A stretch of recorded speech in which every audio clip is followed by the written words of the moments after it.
Everyone, we're going to carry on with Harry Potter and the Philosopher's Stone today. We're up to chapter 11. We're on page 193 now, and chapter 11 is entitled Quidditch. As they entered November, the weather turned very cold. The mountains around the school became grey and icy, and the lake like chilled steel. Every morning the ground was covered in frost.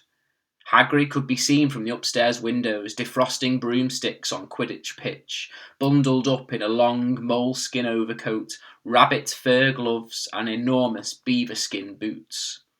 The Quidditch season had begun. On Saturday, Harry would be playing in his first match after weeks of training, Gryffindor versus Slytherin. If Gryffindor won, they would move up to second place in the House Championship. Hardly anyone had seen Harry play because Wood had decided that, as their secret weapon, Harry should be kept, well, secret. But the news that he was playing Seeker had leaked out somehow, and Harry didn't know which was worse, people telling him he'd be brilliant or telling him they'd be running around underneath him holding a mattress. It was really lucky that Harry now had Hermione as a friend. He didn't know how he'd got through all of this homework without her, what with all the last-minute Quidditch practice Wood was making them do. She also had lent him Quidditch Through the Ages, which turned out to be a very interesting read.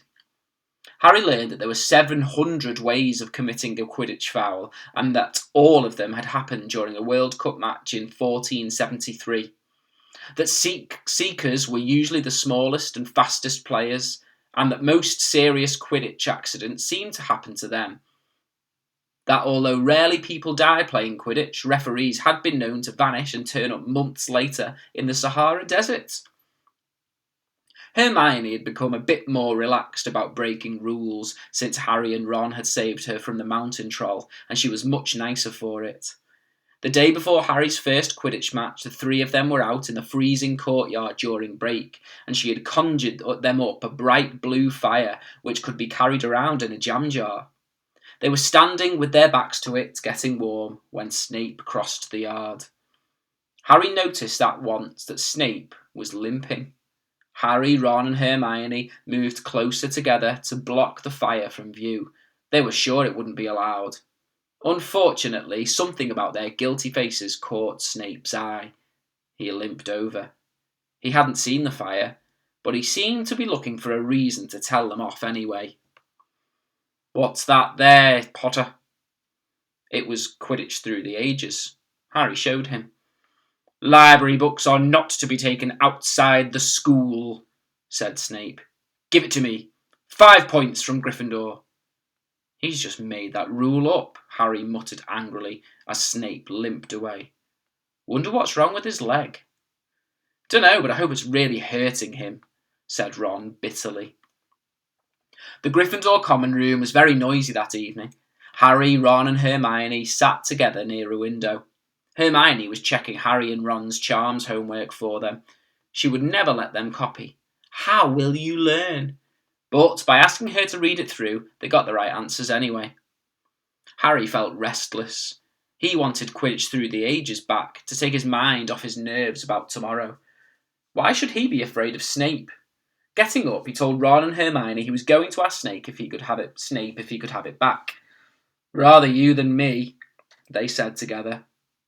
But Harry had an idea that Snape wouldn't refuse if there were other teachers listening. He made his way down to the staff room and knocked. There was no answer. He knocked again. Nothing. Perhaps Snape had left the book in there. It was worth a try. He pushed the door ajar and peered inside, and a horrible scene met his eyes.